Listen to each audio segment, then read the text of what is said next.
The bloodiest sharpshooter in the Civil War wasn't a soldier. He wasn't heroic. He was a farmer in Tennessee who was driven to the brink by a crime that history attempted to conceal. Jack Henson, a distraught parent brandishing a handcrafted 50 caliber rifle, trailed Union forces with such accuracy that he changed the rules of battle, while Grant and Sherman dominated the news. His name was removed from the record books, but his weapon still has the marks of more than 100 kills. Why? A side of battle that they don't teach you is revealed by the truth. The shots that reverberated long after Appomattox, the horror of an army, and the retaliation of one man. To help our community, please remember to like and subscribe to our channel before we start.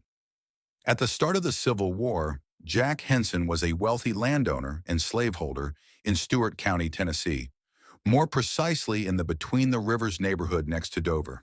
This location, which is around 100 miles west of Nashville and positioned between the Cumberland and Tennessee rivers, is what gave it its name. These days, the historic grounds of Henson's plantation are close to the land between the lakes recreational area. Later, both waterways were dammed by the Tennessee Valley Authority, creating what are now known as Kentucky Lake and Lake Barkley reservoirs. Henson maintained his neutrality throughout the start of the conflict, putting the protection of his bubbling spring plantation ahead of political affiliations. Due to his advanced age and ineligibility for military conscription, he publicly dissuaded his sons from joining the military and advised them to continue farming instead. However, one son joined the Confederate Army in defiance of his father's wishes. Because of the strategic importance of these parallel rivers as supply routes for both Union and Confederate armies, Washington officials sent Ulysses S. Grant to the Western Theater with orders to protect these crucial waterways. Prior to attacking two crucial Confederate installations, Fort Henry near the Tennessee River and the larger Fort Donelson on the Cumberland River, Union forces first established control over Paducah, Kentucky. Henson's land was in the direct line of military actions because the latter fortification was located close to his bubbling springs estate. Fort Henry quickly surrendered to federal forces, but the Battle of Fort Donelson was a drawn-out, three-day conflict that resulted in significant deaths and a Union triumph. In addition to enhancing General Grant's reputation, this crucial battle precipitated the Confederacy's downfall in the Western Theater. Henson continued in non-alignment, attempting to maintain his farming livelihood and family stewardship under Union occupation, despite the destruction around his homestead. Although they viewed him with mild skepticism, the federal troops at Fort Donelson maintained a controlled demeanor toward the local landowner. But there was a great deal of turmoil in the collapse of Fort Donelson. Confederate irregulars conducted small-scale ambushes on federal patrols as part of ongoing guerrilla raids, which Union soldiers referred to as bushwhacking, that intensified close to Dover. These covert attacks grew more intense as Northern losses increased, making bushwhackers a serious threat to Union forces and permanently upsetting Henson's tenuous neutrality.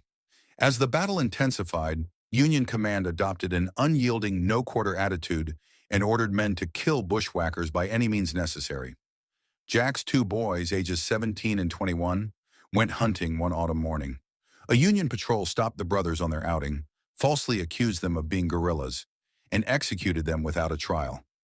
Troops beheaded the young people, carried their heads to Bubbling Springs, and put them on the gateposts of the estate as a gory warning in order to spread their message.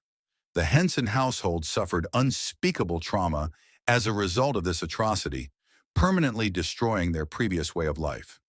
Jack was able to maintain a tenuous facade of normalcy at his plantation in spite of the savagery of the army and the severe personal loss. But on the inside, he experienced a dramatic metamorphosis, covertly formulating a counterattack plan that would make him one of the most feared marksmen in combat. The means to achieve this goal were made possible by his considerable fortune. Henson hired a top gunsmith to create a unique 50 caliber muzzleloader using the era's exquisite craftsmanship and state-of-the-art parts.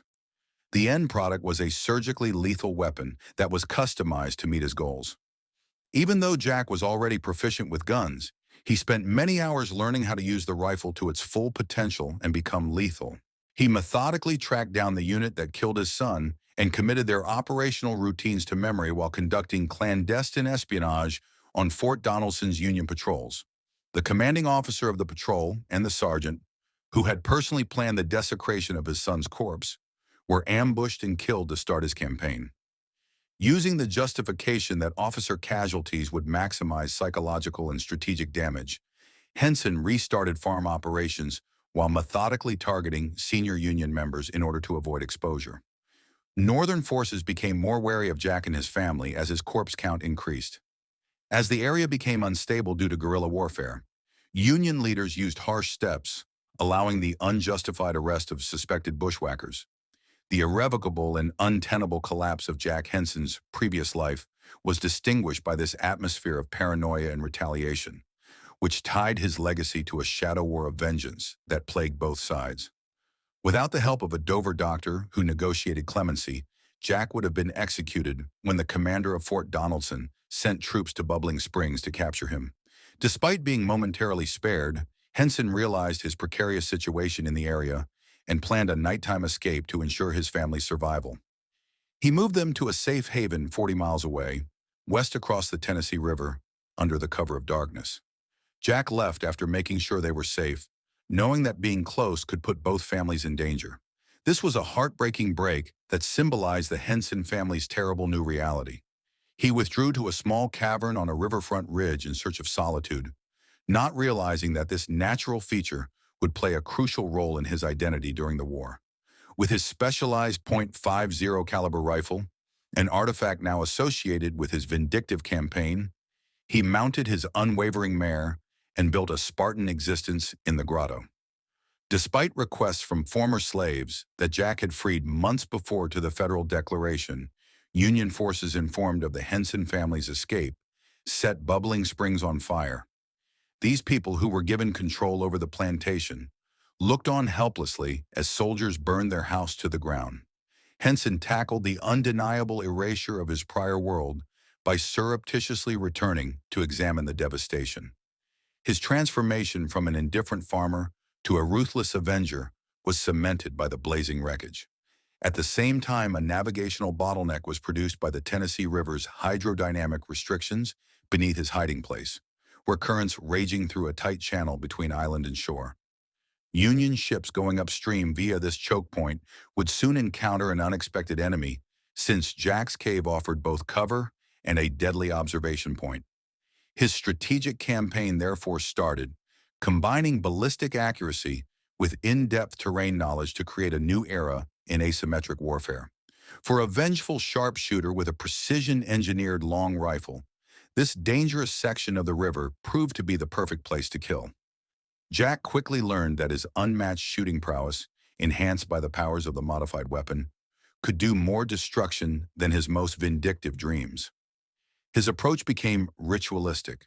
He would use his telescopic sight to identify officers on deck, monitor the tight passage until Union supply vessels entered the gauntlet, and then use ballistic strikes to target the heart or brain to exact revenge.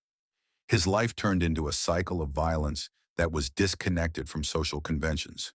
He occasionally made covert visits to his family, which gave him a brief sense of humanity, but he always withdrew to his underground hideaway to avoid Union manhunts and to protect loved ones from collateral damage. As he continued his deadly habits, local collaborators provided him with provisions. His guerrilla warfare took on an unsettling banality between ambushes, only breaking when he learned of Appomattox's surrender. Despite the end of the conflict, psychological damage persisted. Using crude ballistics, historical experts attribute more than 100 confirmed kills to Henson, solidifying his status as one of the most lethal precision shooters in history. He quietly reconnected with his family after the war in the vicinity of Danville, Tennessee, where he ran a general store and grain mill during the Reconstruction era. Despite the need for constant monitoring, his final years went by without incident. Disgruntled Union soldiers continued to seek the ghost of the Cumberland, who wiped out their ranks. Henson's .50 caliber muzzle loader, marked with grim tallies, is the principal item of this history and is kept in Murfreesboro by descendant Judge Ben Hall McFarland. This weapon of asymmetric warfare is displayed in museums on a regular basis, and its barrel engravings silently bear witness to a father's irrevocable transformation. In 1905, Jack Henson passed away in a small Tennessee community rather than on a battlefield. With its notches acting as a cipher to a war inside a war, his gun outlasted him. Was he a monster, a hero, or simply a parent who would not allow his son's cries to be silenced by history? His house was destroyed by the Union, but not his anger. Despite losing the West, the Confederacy's rivers are still plagued by Henson's shadow. When battle turns into retaliation, who makes the rules? When one man with a .50 caliber bullet in despair turns into an army's worst nightmare? We will never be able to determine the exact number of Union letters that were sent out. I met the Cumberland ghost today, dear mother.